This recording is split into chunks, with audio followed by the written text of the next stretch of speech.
can talk with the administration about it. Today, we're talking about cyberbullying. Clearly, it's a big issue, bigger than I thought. But we don't teach them about Empathy. cyberbullying until 6th or 7th grade. I think we need to start when they're really young. So we're giving our input personally on how can we fix this situation. I don't think it'll ever be like completely solved unless, I mean, I don't think it will be. No. I think you can take steps to stop it or try to help it, but I don't think it's going to completely be solved. Me either. I don't know that solvable is a fair term. I think when you look at something like bullying, I mean, bullying was around when I was a kid. You know, it's going to take different forms and different shapes. I mean, you look at, older days, they didn't really have to worry as much.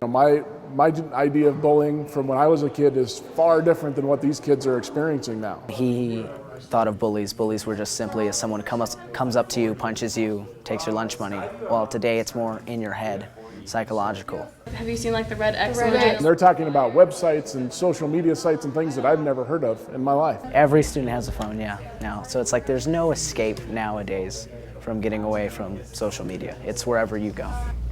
So this is a pressing issue, and it does seem to get worse as time goes on. It will never go away. It will always be there, but we're pretty much focusing on awareness and education. So under awareness, we have like personal stories from fellow peers. So we're trying to put together a plan that they can present, and we'll see where it goes from there. They say the youth is the future, right? So what better place to start than now? This is like the real issues that we're finding online. You can literally see in a day these kids crafting ideas that could ultimately become not only legislation, but something even more of a movement within them and their schools and the school district as a whole. That we can get little kids not just start to know what how bad that cyberbullying is. 4 years ago, we had a group that said, if I'm in Littleton and then I go to Highlands Ranch, the curfew time is different. Then I go to Parker and it's different, and Castle Rock is different. So they actually came up with a county-wide curfew and presented it to the county commissioners, and it ended up being legislated into law. And that came from one of these pieces in the Youth Congress. There's so many different things that like I wouldn't have thought of myself. Yeah. And my school hasn't even thought of, but then other people's schools have.